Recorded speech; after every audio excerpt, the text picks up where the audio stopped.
Speaker. Mr. Speaker, let me take this opportunity to congratulate Baba, Honorable Raila Amolo Odinga, for the good work that he did at the African Union. Mr. Speaker, I've just finished reading a book called Ikigai that talks about the Japanese secret to a long life. Mr. Speaker, one of the things that they talk about that contributes to a long life is never retiring. And Mr. Speaker, I'm never retiring. And that you never retire when you have discovered your Ikigai, which is your purpose for living. Very few people in life discover their purpose in life. One of them is Honorable Raila Amolo Odinga. And his purpose in life is service to humanity. It doesn't matter how much people want to pour in dirt on him. Younger generations who do not know what he has done over the years, you can never take away his Ikigai. And I would want to encourage those who are busy talking a lot of nonsense around him, find your own purpose in life and live it fully and never retire. Because when you find your purpose in life, Mr. Speaker, you are always happy regardless of circumstances. So that's why even whether he wins or loses, it doesn't matter. Mr. Speaker, there are many of us at 20 years or 30 or 40, 50 who will not be brave enough to go for such a position.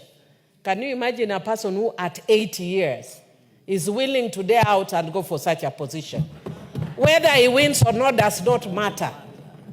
It is inspirational enough that at that age he's gone out there. But I want to also congratulate and thank His Excellency President William Ruto for the work that he has done for Honorable Raila Amolo Odinga in this regard, Mr. Speaker. Mr. Speaker, when we went there, I went very cautiously optimistic.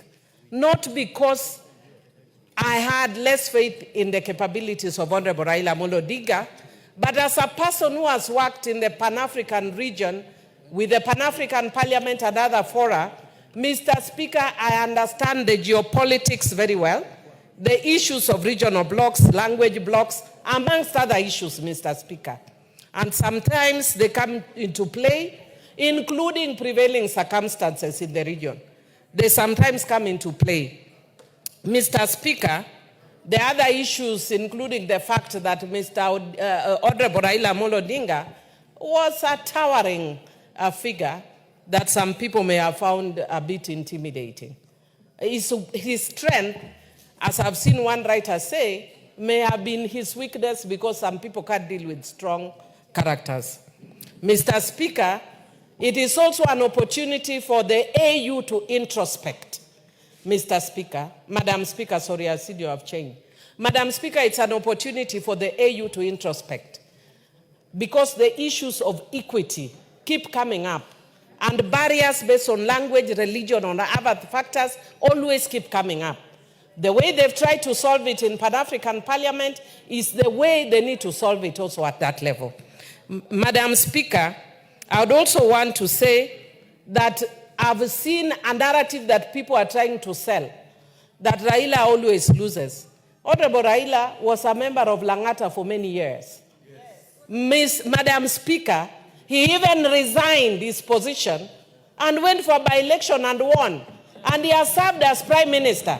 And the one who is saying Raila would never will never win anything, has never even won a village elder position, and will never win a village elder position. So really, be factual and wish your fellow Kenyan well is when God will bless you. Madam Speaker, there are many Sanballats and Tobiases in this country. They are very noisy and even noisier than the people who have goodwill for this country.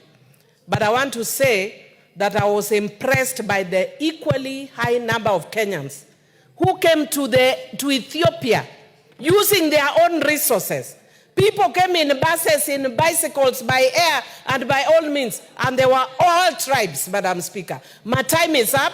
I want to also thank them and say God works in mysterious ways. What you thought was going to work for ill has actually worked for good. We were fighting last week.